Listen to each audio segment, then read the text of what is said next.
Começa agora o TVTST, o programa do Tribunal Superior do Trabalho. E nós preparamos uma edição especial para marcar o Dia Mundial de Combate ao Trabalho Infantil, celebrado em 12 de junho. Nós começamos com uma mensagem gravada pelo jogador Neymar, a pedido do Programa de Combate ao Trabalho Infantil da Justiça do Trabalho. Veja só.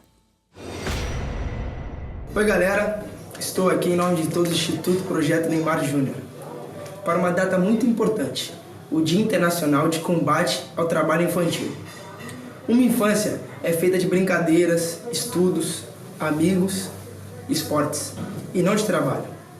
Eu apoio esta causa. Eu apoio a infância. Eu quero um Brasil melhor. Um abraço.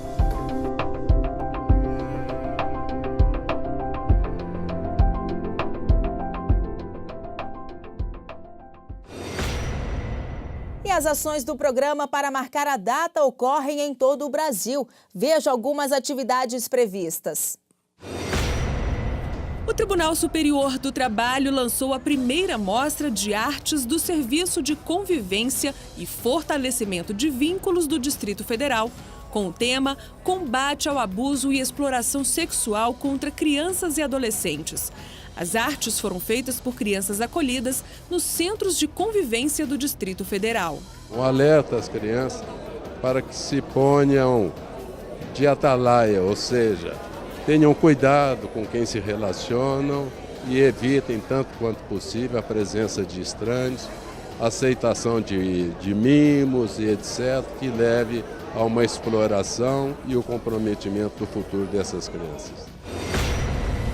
TST lançou no Facebook a série de posts 10 razões para combater o trabalho infantil.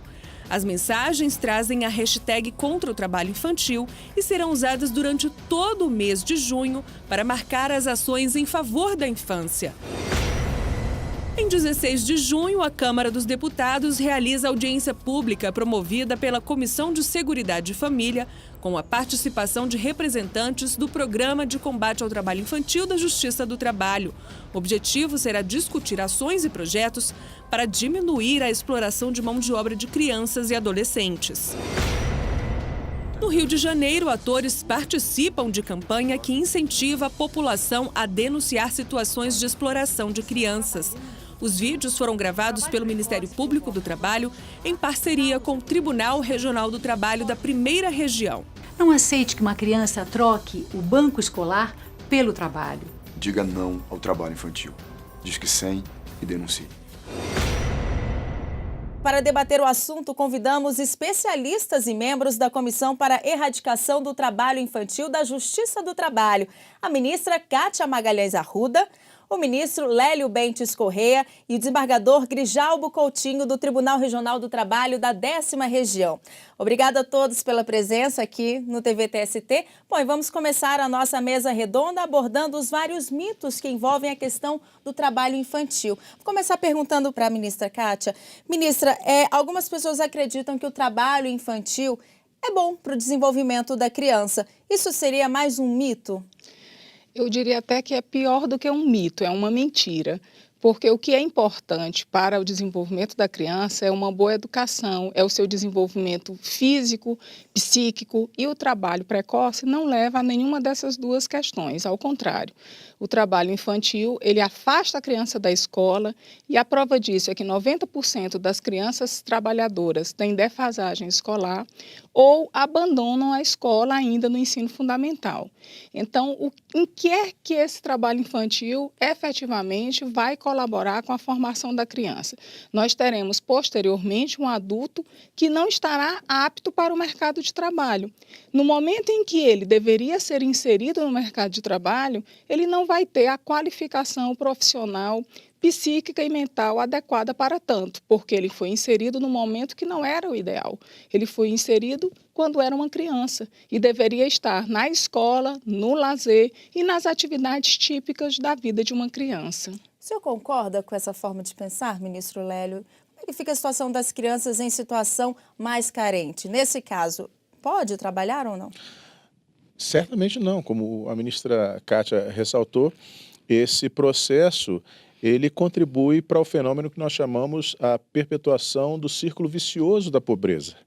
Crianças pobres que não estudam porque têm que trabalhar e que crescem sem qualificação e, por isso, não têm acesso a empregos remunerados adequadamente. Então, formarão famílias pobres que gerarão crianças pobres e que repetirão todo esse círculo de pobreza, de exploração, e é isso que se busca romper no combate ao trabalho infantil. É fundamental que as crianças em idade escolar tenham a sua formação profissional, que no momento que cheguem à adolescência, aos 14 anos de idade, tenham acesso a atividades que possam, privilegiando o aspecto educativo, mas também começar a inseri-las no mundo do trabalho, como os programas de aprendizagem, e aí fazer a transição para uma etapa adulta plenamente produtiva. Ajudar a família, por exemplo, numa loja de comércio, numa padaria, pode ser considerado um trabalho infantil? É trabalho infantil, né? É óbvio que as situações de trabalho infantil em que há uma relação de exploração da mão de obra e que impedem o acesso à educação são situações mais graves e merecem um combate até prioritário. Mas é muito importante que, mesmo nesse trabalho desenvolvido no ambiente familiar, haja absoluta clareza de que não se pode admitir o trabalho infantil. As crianças precisam estar frequentando a escola e não só isso, ter acesso à oportunidade do seu pleno desenvolvimento, atividades de lazer, de complementação escolar e se preparar para se tornarem adultos produtivos. Desembargador Grijalbo, com relação ao trabalho doméstico, quais mitos que ainda precisam ser esclarecidos? Antes de chegar aos mitos, eu só quero fazer uma breve abordagem de que esse é um tema muito antigo, um tema triste das relações de trabalho. Nós estamos cuidando de algo que foi discutido há um século, 2 séculos atrás, durante a Segunda Revolução Industrial, em que as formas mais selvagens de exploração de mão de obra estavam exatamente no trabalho infantil. O trabalho infantil, inclusive, explorado, que, por exemplo, propiciou a industrialização de algumas nações, especialmente da Inglaterra, das cidades de Manchester e de Liverpool. E, lamentavelmente, isso se espraiou e tudo mais com o tráfico de crianças. Nós bem sabemos que várias crianças se suicidavam ao pé das máquinas. Então, as formas mais selvagens estavam exatamente com as crianças e as mulheres. Jornadas extensas, extenuantes. E, lamentavelmente, hoje, nós percebemos o recrudescimento de alguma dessas formas, com a exploração da mão de obra infantil em nos mais diversos setores. Quanto ao trabalho infantil, o mito a ser detonado é esse de que, na verdade, a família que traz uma criança para sua casa está fornecendo um apoio material para que ela se eduque. E nós sabemos que não existe trabalho com mais características de trabalho análogo de escravo, do ponto de vista histórico, do que o trabalho doméstico. Então, a criança já vai para uma situação de absoluta precariedade de uma família, muitas vezes tem um espaço mínimo para frequentar a escola, mas, ao mesmo tempo, é explorada, é discriminada, é tratada da forma mais selvagem possível. Portanto, nós estamos cuidando de um assunto que já é triste, do ponto de vista das relações mais gerais de trabalho, mas, no caso do trabalho doméstico, ele ainda traz consigo essa forma que tem algumas características do velho trabalho escravo. E é um mito que deve ser discutido e derrotado, esse de que a criança está recebendo apoio. Não está recebendo apoio nenhum, porque ela vai ter uma educação sacrificada com todas as consequências daí decorrentes. Então, nós precisamos, na verdade, eliminar rapidamente quaisquer formas de trabalho degradante. E o trabalho infantil é o mais degradante, porque é aquele que sacrifica as nossas gerações, que compromete para sempre o desenvolvimento intelectual, ou seja, como o ministro Lélio colocou, na verdade estamos remontando o sistema para que ele continue intacto na sua forma mais selvagem. Pois é, e ministra, ainda sobre essa questão do trabalho doméstico, a gente vê muito acontecer, trazerem meninas novinhas para ficarem em casa de família, às vezes trabalhando até como babá. Não deixa de ser uma infância roubada, né, para essa criança. É uma infância roubada e o pior, é uma exploração invisível, às vezes, para a sociedade. Porque algumas pessoas acham mesmo e acreditam que aquela criança, quando está numa casa de família, ela está mais protegida. E essa não é a verdade. Ela está exposta a diversos abusos físicos, mentais, exposições biológicas.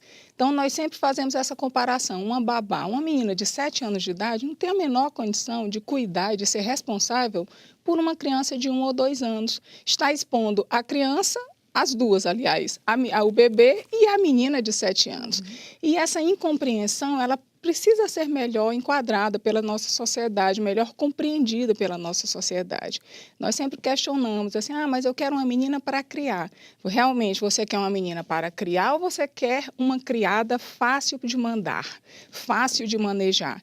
Porque se aquela pessoa quer causar uma atividade importante, quer fazer um ato de caridade, ela ajude na educação da criança e não vincule isso à exploração do trabalho dessa criança, porque são duas coisas bem diferentes. Se você quer ajudar uma criança, ajudando os pais, ajudando a educação, isso é uma coisa que todo mundo cristão, aliás, todos defendem, né? Mas no momento em que você exige dessa criança um trabalho, né, explora essa criança, aí sim você estará cometendo um ato ilícito e, o pior, prejudicando a vida e o futuro dessa criança. Verdade. Bom, nós vamos agora para um rápido intervalo, mas a nossa conversa sobre trabalho infantil continua no próximo bloco. Não saia daí.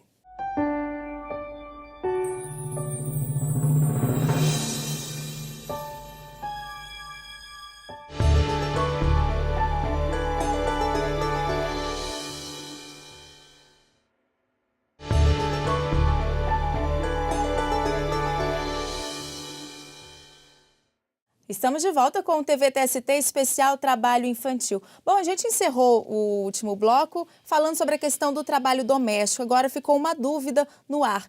O irmão que fica para cuidar dos outros irmãos, dos priminhos, dos mais novos, enfim, isso pode ser considerado um trabalho doméstico? Depende do contexto. Eu acho que vai depender do contexto.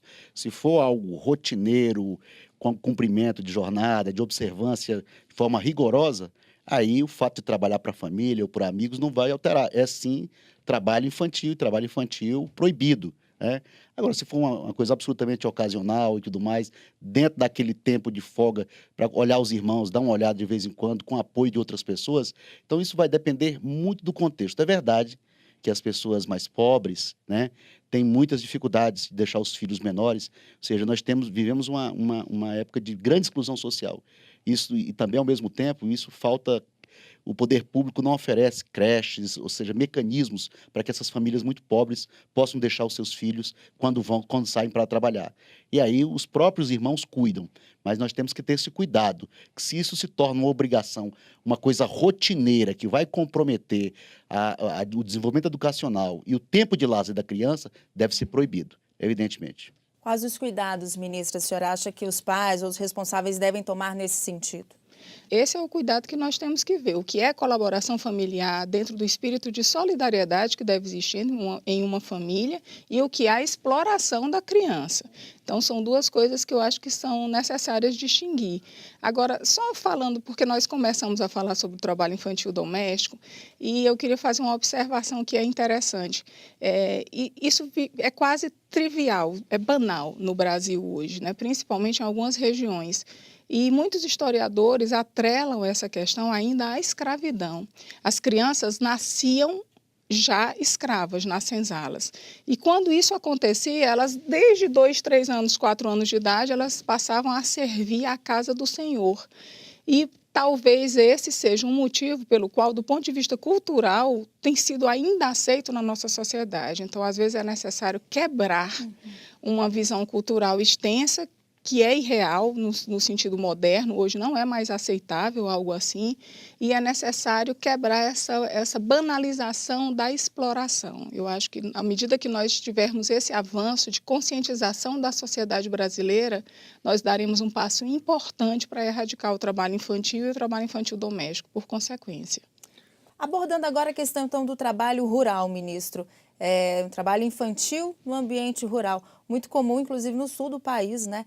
Quais as consequências desse tipo de atividade para uma criança? A gente pode falar aí até a questão dos acidentes de trabalho que elas estão suscetíveis, né, ministro? Esse trabalho é frequente não apenas nas zonas rurais do Sul, mas de todo o país, do Nordeste também. Nós temos a região cisaleira da Bahia, nós temos a plantação de fumo em Alagoas, como temos também muitas propriedades rurais que vivem da plantação do fumo no sul do país. E, claro, há os riscos ergonômicos, não é? Os riscos de acidentes, mutilações, doenças crônicas, mas além dos riscos evidentes de acidentes e invalidez, há também o dano psicológico pela exploração a que são submetidas, pela situação totalmente adversa de opressão daquele ambiente de trabalho. E, sobretudo, a falta de acesso à educação. Nós temos que nos conscientizar de uma vez por todas. Nós estamos na 7ª economia do mundo, nós pretendemos ser um país moderno, avançado. Nós precisamos assegurar a todas as crianças o acesso à educação, porque é por esse meio que elas vão desenvolver realmente as suas potencialidades e se tornar os adultos geniais e produtivos que podem se tornar se tiverem as oportunidades corretas. Nesse tema do trabalho infantil, as pessoas às vezes se perguntam, poxa, mas será que não é melhor que esteja trabalhando do que esteja cometendo um delito? Mas nós só pensamos nisso quando vemos os filhos dos outros. Para os nossos, nós queremos o melhor. Nós queremos que eles se desenvolvam e que tenham todas as chances de se tornar adultos produtivos. Desembargador Grijalbo, além de todas as formas de trabalho infantil degradantes que já citamos, quais outras o senhor identifica? Nós temos algumas formas que são muito visíveis por reportagens, fotos. O trabalho de crianças nas carvoarias, um trabalho extremamente degradante, que mutila, que anula completamente a criança. Mas também o trabalho nos lixões, né? E também nas áreas urbanas, nós percebemos constantemente as crianças que ficam lá nos sinais, vendendo, divulgando alguma coisa nas ruas. Aqueles meninos também que acabam atuando, vigiando os carros nas ruas. Então, todas são formas extremamente degradantes que a sociedade não pode tolerar. Sobre essa questão das piores formas de trabalho infantil, é que geram mutilados. As pessoas pensam, mas o trabalho infantil não causa danos. Além dos danos físicos, dos danos psicológicos, da defasagem escolar, nós temos hoje uma geração de mutilados. Existem pesquisas do Ministério da Saúde que apontam que entre 2007 e 2011 foram mais de 5.000 casos graves de acidentes de trabalho envolvendo criança. A própria OIT diz que morre uma criança por dia em acidente de trabalho. Então, veja que não é uma coisa simples, não é algo banal, é algo mesmo para escandalizar a sociedade. Nós defendemos tanto os direitos das crianças, nós defendemos, como disse bem o ministro Lélio, tanto uma boa educação para os nossos filhos, mas para o filho dos outros nós defendemos o quê? Trabalho escravo, trabalho infantil, mutilações. Então, é isso que o nosso trabalho, a nossa luta quer destacar, a necessidade de olhar o outro como alguém que também precisa ser protegido e que também precisa ter os seus direitos reconhecidos. Olhar com empatia, se pôr no lugar do outro. Exatamente isso, se colocar no lugar. Como é que nós encararíamos se os nossos filhos tivessem que enfrentar essa dureza? Eu tenho certeza que ninguém aceitaria isso com tranquilidade. E por que nós devemos aceitar em relação às pessoas mais pobres e excluídas da sociedade? Então, essa é uma perspectiva interessante, de sempre buscar para as outras pessoas aquilo que você pretende para si próprio, né? Agora, com relação ao trabalho infantil e escravo, dá para se dizer que é ainda pior, ministro? Com certeza é muito pior, dada a situação de vulnerabilidade dessas crianças e adolescentes. Então, sem sombra de dúvida, o trabalho escravo e infantil, ele é mais grave e deve ser punido mais severamente. Quando a criança começa a trabalhar muito cedo, é interessante esse link que é feito entre o trabalho infantil e o trabalho análogo à condição de escravo. 90% dos trabalhadores libertados em situação similar à de escravo no Brasil eram oriundos de trabalho infantil. Então, vejam bem que não foi possível romper o círculo através do trabalho infantil. Ao contrário, foi aprofundada essa chaga na nossa sociedade, porque eles eram trabalhadores infantis, portanto, ficaram afastados da escola, não puderam se desenvolver técnica e física e mentalmente e na sua qualidade para o trabalho e depois foram explorados como trabalhadores escravos. Bom, e no próximo bloco, o que precisa ser feito no que diz respeito ao trabalho infantil? Quais os desafios? O nosso bate-papo continua, não saia daí.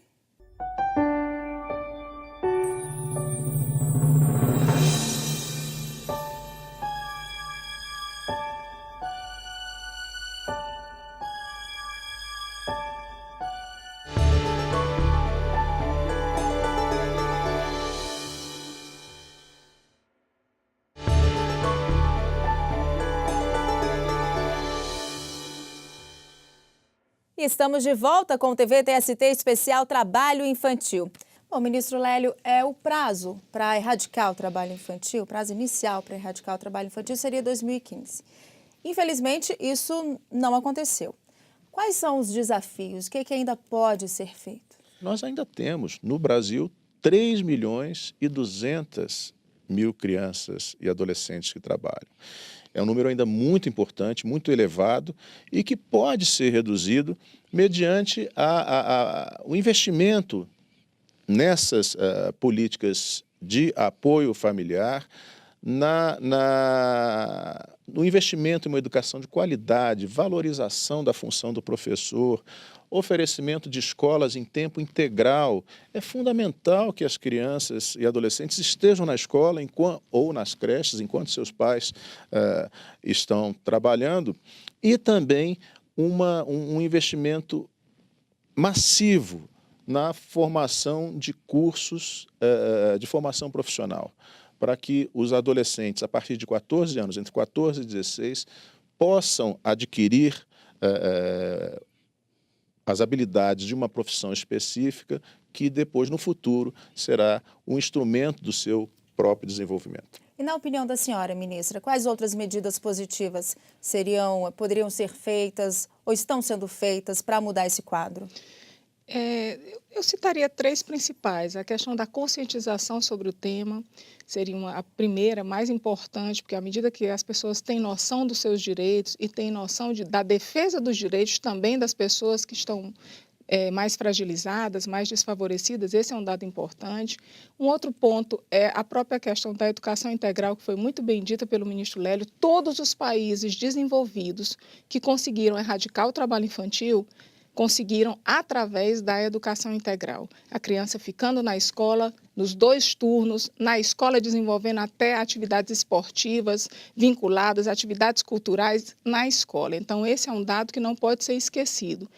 E, por fim, eu acho assim, no momento em que nós falamos de direitos, o direito começa a existir e se efetiva quando você reivindica. Então, a sociedade conhecer o direito e saber repudiar aquilo que está errado. O trabalho infantil é uma chaga que precisa ser banida da nossa sociedade. E para que nós possamos acreditar em um país melhor, nós temos que acreditar em um país sem essa chaga, sem o trabalho infantil. Queria saber as considerações finais dos senhores. Debates como esse são importantíssimos para exatamente gerar a consciência, despertar e, ao mesmo tempo, firmar uma posição muito clara, eu acho que das instituições do Poder Judiciário, em erradicar o trabalho infantil, nas suas mais diversas matrizes. E para isso é que eu acho que a Comissão Nacional, criada pelo TST e pelo Conselho Superior do Justiça do Trabalho, tem uma contribuição grande a dar. Eu não tenho dúvida que nós precisamos também, além disso, conscientizar o conjunto dos magistrados do trabalho para que atuem de forma enérgica no Poder Judiciário e fora do Poder Judiciário para não tolerar qualquer tipo de trabalho infantil. O desembargador Grijalbo ressalta com muita propriedade que esse processo de conscientização está em andamento também internamente na Justiça do Trabalho. Né? A resposta que nós temos recebido dos nossos colegas juízas e juízes do trabalho de todo o Brasil tem sido muito positiva e muito entusiasmada no sentido de que querem efetivamente contribuir para a erradicação do trabalho infantil. A partir mesmo da iniciativa dessa comissão e da mobilização de juízes e juízas, já estão sendo criadas várias especializadas em crianças e adolescentes no âmbito da Justiça do Trabalho, e essas demandas que surgem da sociedade quanto à possibilidade ou à eventual necessidade de empregar menores de 14 anos de idade têm sido tratadas com muita responsabilidade pelos nossos colegas, que inclusive funcionam como um elo de acesso a políticas públicas, que muitas vezes as pessoas procuram essa opção do trabalho para os menores de 14 e de 16 anos de idade, porque não conhecem as políticas públicas de que podem se beneficiar para obter o atendimento de suas necessidades. Então, nós temos exemplos muito positivos e estamos sempre dispostos a nos empenhar ao máximo para que, como a ministra Kátia propõe, se alcance esse ideal da erradicação do trabalho infantil no Brasil no mais breve tempo. Ministra, o que a senhora tem a dizer, finalizar sobre esse assunto? Olha, nesses últimos meses ou anos no Brasil, nós temos visto manifestações, pessoas tomando consciência dos seus direitos. E uma coisa que eu acho importante compreender é que uma sociedade diferente não se faz com pessoas indiferentes. Então, nós não podemos ser indiferentes ao trabalho infantil.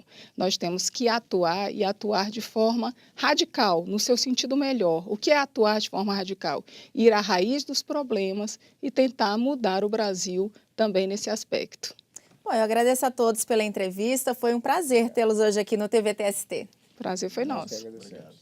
E o TVTST termina aqui, lembrando que você pode continuar acompanhando as notícias do Tribunal Superior do Trabalho pelas redes sociais e pelo site tst.jus.br. Obrigada pela companhia e até a próxima.